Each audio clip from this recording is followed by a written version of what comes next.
Good morning. Good morning అండి. ప్రతి ఒక్కరు కూడా స్టార్టింగ్లో ఎవరైతే ఐడి ఇస్తారో రండి మీరు బాగుపడండి, మీకు ఆరిక వస్తుంది, మీకు ఆదాయం వస్తుంది అనేసి మనం ఇప్పుడైతే ఎలా చెప్తున్నామో స్టార్టింగ్లో ప్రతి ఒక్కరు కూడా చెప్పేవాళ్ళే. అలాగే నాకు ఒక వ్యక్తి చెప్తూనే ఉండేవారు అనమాట. నాకంటూ నాకు కాదు, మా హస్బెండ్ గారు చెప్తున్నారు. సార్ మొబైల్ అది మంచిగా అంటే చెప్పినప్పుడు రాబోతున్నాను అనమాట. అయితే ఒక వ్యక్తి అలాగా ఇంటికి వస్తున్నారు, చెప్తున్నారు మా చుట్టాలనండి, ఇంట్లో మనిషి. కాకపోతే వస్తున్నారంటే లేడీస్ ఏం చేస్తాం, హౌస్ వైఫ్గానా ఎవరి చుట్టాలు వస్తే వీళ్ళు కాఫీలు ఇచ్చేస్తే ఏమండి మీకోసం అన్నీ వచ్చారు తమ్ముడు వచ్చారు అని చెప్పేసి కూర్చోబెడతాం. అంతేగాని మనం వెళ్ళి అది మధ్యలో కూర్చోలేము, వెళ్ళలేము. కానీ ప్రతిసారి రావడం, మా హస్బెండ్ చెప్పడం, వెళ్ళిపోవడం. ఒకసారి ఏమో సప్లిమెంట్స్ కూడా ఇచ్చారు, కానీ అవేంటి మనకు తెలియదు కదండి. బయట ఇన్ని రోజులు డాక్టర్ ఇచ్చిన మందులే, డాక్టర్ చెప్పిందే మనకి వేదం లాగా డాక్టర్ మందులే వాడేవాళ్ళం, కానీ ఈ సప్లిమెంట్స్ అనేది మనకు తెలియదు. ఆ రోజు ఇచ్చేసి వెళ్ళిపోయారు. తర్వాత నేను ఏమన్నానంటే ఏ మందులు మనకు తెలియనివి అన్నీ వాడేసి ఏదో తెచ్చేసుకోకండి అనేసి నేను మా ఆయనకి వేసాను. నీకు వాడితే బాగుంటుంది సమ్మర్గా నాకు వద్దు అనేసి అనేసాను. ఆయన వాడని పక్కన పెట్టాను. ఒకరోజు అన్నయ్య తెల్లవారికి ఫోన్ చేశాడు. ఫోన్ చేస్తే అప్పుడు ఎస్ఎస్ఆర్ని కూడా తీసుకొని వచ్చారనమాట. తీసుకొని వస్తే అందరూ కూర్చొని మా ఆయనే అంటున్నారు. అది కూడా అంటే మగవాళ్ళకి చెప్తారు కదా, ఆడవాళ్ళకి ఏం చెప్పారు.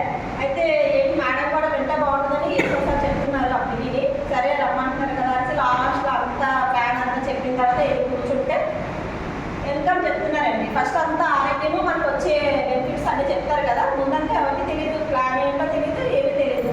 ఇందులో ఎన్ని పర్సెంటేజ్ వస్తుందో ఏమి తెలియకుండానే మనం కొనేసుకుంటాం, వాడేసుకుంటాం.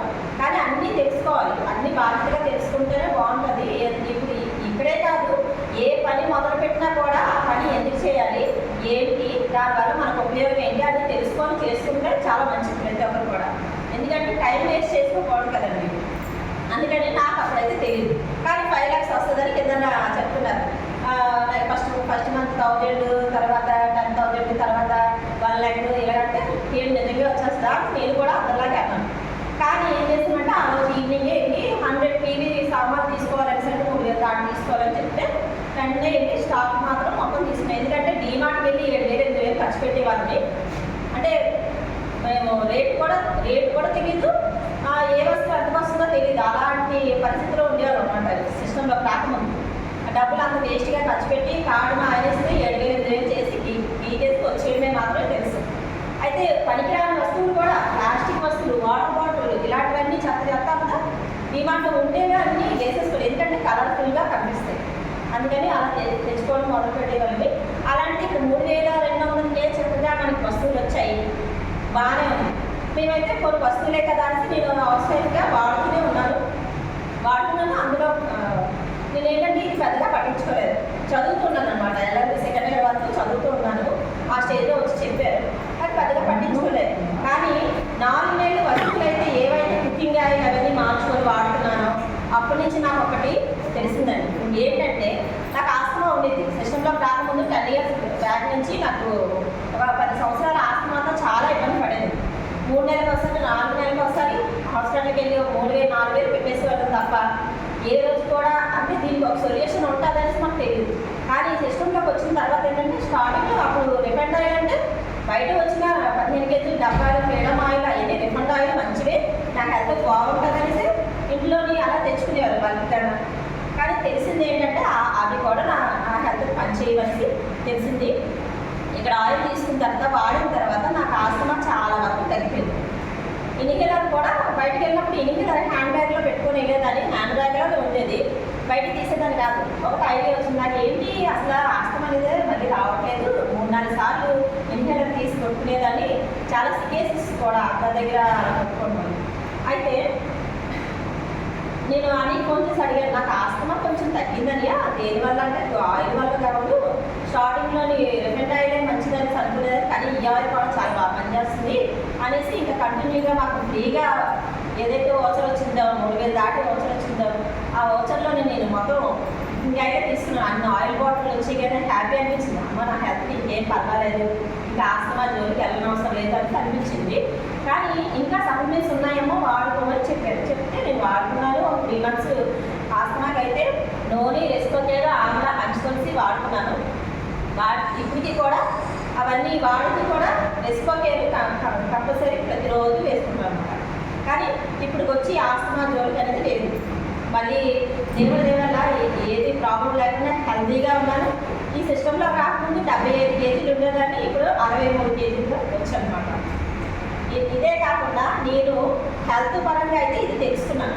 వస్తువులు వాడకుండా మనకు ఆరోగ్యం వస్తుంది. తర్వాత ఏంటంటే నేను ఏదైతే ₹1,00,000 సంపాదించడానికి LLB అనేది ఒకటి చూస్ చేసుకున్నానో దానికి ఏంటంటే ఇయర్లీ 90,000 కట్టేవాళ్ళు మా ఆయన. అలాంటిది ఈ డబ్బులు ఎందుకు ఇక్కడ వేస్ట్ చేయడం, పిల్లలు ఎదుగుతున్నారు కదా, వాళ్ళ ఎడ్యుకేషన్ కట్టకుండా మన ఎడ్యుకేషన్ ఎందుకు అనేసి అనుకొని ఎందులో చేస్తే బాగుంటుంది అనేసి స్టార్ట్ చేశానండి. స్టార్టింగ్ 16,000 వరకు చెక్ వచ్చింది. 16,000 చెక్ అయితే ఎప్పుడైతే వచ్చిందో అప్పటి నుంచి నాకు అనిపించింది డబ్బు ఎక్కడో లేదు, ఇక్కడే ఉంది డబ్బు. ఇక్కడ ఎలా లేదైనా నేను 1,00,000 పైన ఇన్కమ్ తీసుకోవాలని రీస్టార్ట్ చేసి మొత్తం ఇంకా స్టార్ట్ చేసిన దగ్గర నుంచి నాకు అలాగా 32,000 వరకు స్టార్ట్ అయిపోయింది. ఇంకా అలాగా ఇన్కమ్ పెరుగుతూనే ఉంది కానీ ఎక్కడా తగ్గలేదు. అలాగే నేనే తీసుకోవడం కాకుండా నా టీంలోని కొంతమందికి ఇప్పించాలని కూడా ప్రయత్నంలో ఉన్నాను. ప్రతి ఒక్కరు కూడా ఇయర్ ఎండింగ్ కల్లా 1,00,000 తీసుకొని నేను 1,00,000 పైన తీసుకొని డిసెంబర్ కల్లా ఈ సిస్టంలోని మంచి ఇల్లు ఇంకా 10 లక్షల కార్ అయితే కంపెనీ నాకు ఇచ్చింది. స్టార్ డైరెక్ట్లో ఉన్నప్పుడు కంప్లీట్ అయిపోయినప్పుడు. ఇప్పుడు క్రౌడ్ డైరెక్టర్గా ఉన్నాను. హౌస్ ఫండ్ కూడా తీసుకుంటున్నాను ప్రతి నెల. ఇల్లు అయితే వచ్చే సంవత్సరం మే నెల కల్లా నేను మంచి ఇల్లు అయితే నా పంటకు సొంతగా ఒక ఇల్లు కట్టుకోవాలని